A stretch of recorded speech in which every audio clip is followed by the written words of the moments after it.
এটা হচ্ছে বাঁধাকপি, যে ভালো করে বাঁধাকপিগুলোকে কেটে দিয়েছি। বাঁধাকপি হবে ভালো করে কাটতে হবে যাতে খাড় খাড় না হয়, ভালো করে কেটে নি, যে ভালো করে কেটে ধুয়ে নিতে হবে এগুলোকে। একটা কচুর শাক, মোটা মোটা পাতা, হ্যাঁ ঠিকই, পাতাগুলো একটু একটু মোটা মোটা। আমাদের এখানকার শাক এরকমই হয়, তো লন্ডন তো, তাই লন্ডনের কচুর পাতা একটু মোটা মোটা হয়।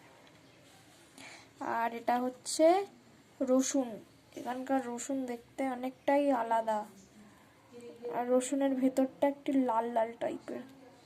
কিন্তু এই রসুন আবার কাঁচা খাওয়া যায়, রসুন আবার একটু একটু মিষ্টি মিষ্টিও। লন্ডনের ট্রেডিশনাল জায়গা, এই আলাদা জায়গা, আলাদা খাবার, ওয়েস্টার্ন ফুড, ওয়েস্টার্ন ফ্রুট।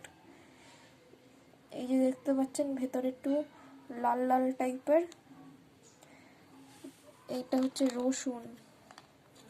ভালো করে এগুলোকে ছাড়িয়ে নিতে হবে। এখানে বাবা আমাদের ভাত হচ্ছে, রেডি হতে দেরি আছে এখনো। এই পাতাটা দেখতে পাচ্ছেন কি সুন্দর নরম পাতা, এটা অনেকেই জানেন, চেনেনও।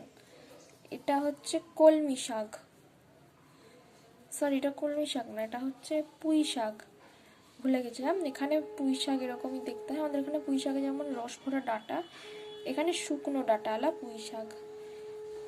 এগুলো এখানেই পাওয়া যায়, এগুলোতে খুব স্বাদ, এগুলোর পাতাগুলো খুব নরম আর সিল্কি হয়। এর ডাঁটা খাওয়া যায় না, কিন্তু আমাদের ওখানে পুঁই শাকের ডাঁটা খাওয়া যায়। দেখুন পুঁই শাকটা দেখতে খুব সুন্দরও। আর এটা হচ্ছে ডাঁটা শাক, এর শাক নেই, এটা শুধু ডাঁটা আছে। অসাধারণ খেতে এগুলো, কটমট করে। আর এরকম করলেই ভেঙে গেল, এই দেখুন ভেঙে গেল। আর ভেতরে দেখুন রস ভর্তি ডাঁটাটার ভেতরে, মানে খুবই ভিটামিন ভর্তি এতে। এই দেখুন হাত দিয়ে ভেঙে ফেলতে পারবো, দেখছেন তো, এবারে ক্রিস্পি টাইপের একটু, খুব ভালো লাগে এগুলো খেতে। আমরা তো খাই, মানে পটপট করে ভেঙে যাবে হাতেই, কোনো চাকুর সাহায্যে না। চাকু যদি দেন তাহলে তো আরও খুব তাড়াতাড়ি ইয়ে হবে। আমি তো হাত দিয়ে এটা ছাড়িয়ে নিতে পারছি, কোনো অসুবিধা আমার হচ্ছে না। এই উনুনেই আমরা রান্না করব, তো তার জন্য আমরা ভাতটাকে নামিয়ে নিতে হবে আমাদেরকে। তো দেখতে পাচ্ছেন আমরা এই যে, এটা হচ্ছে আর একটা পাতা, এই পাতাটা আমরা খাবারের জন্য, মানে উনুনে ইয়ে করার জন্য, এই যে এটা দিয়ে দিয়ে ধরে এই ভাতটাকে নামিয়ে দিলাম আমরা। ভাতটাকে উপর দিচ্ছি হাঁড়িতে, এই যে হাঁড়িতে উপর দিচ্ছি, আর এটা বসিয়ে দিলাম, এটা বসালাম আপাতত। দিয়ে এটা এখন আমি একটু তেল দেবো।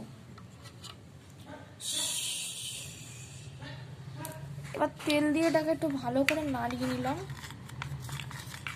চারিধারে তেলটাকে লাগিয়ে নিতে হবে যাতে খেতেও সুন্দর হয়, মনেও হয় যে না কিছু খাচ্ছি। ঠিক করে লাগাতে হবে, নালে কিন্তু উনুন দিয়ে খাবার দাবার পড়ে যাবে। দাঁড়ান আমি উনুনটা গাইস ভালো করে তেল মানে জায়গা বসিয়ে নিয়েছি, তেল গরম হচ্ছে আমাদের, তেল গরম হয়ে গেছে। এবার আমরা এর মধ্যে একটু রসুন দেব, রসুনগুলো দেব। তো সব কটা রসুন দেব না, আগে দুটো রসুন দিই।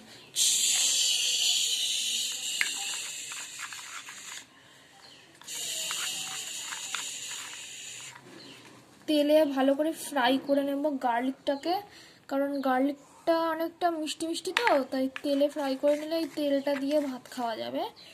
তো ভালো করে আগে ফ্রাই করে নিচ্ছি, গার্লিকটা ভালো করে ফ্রাই হয়ে যাক, তারপর অন্যদিকে যাব।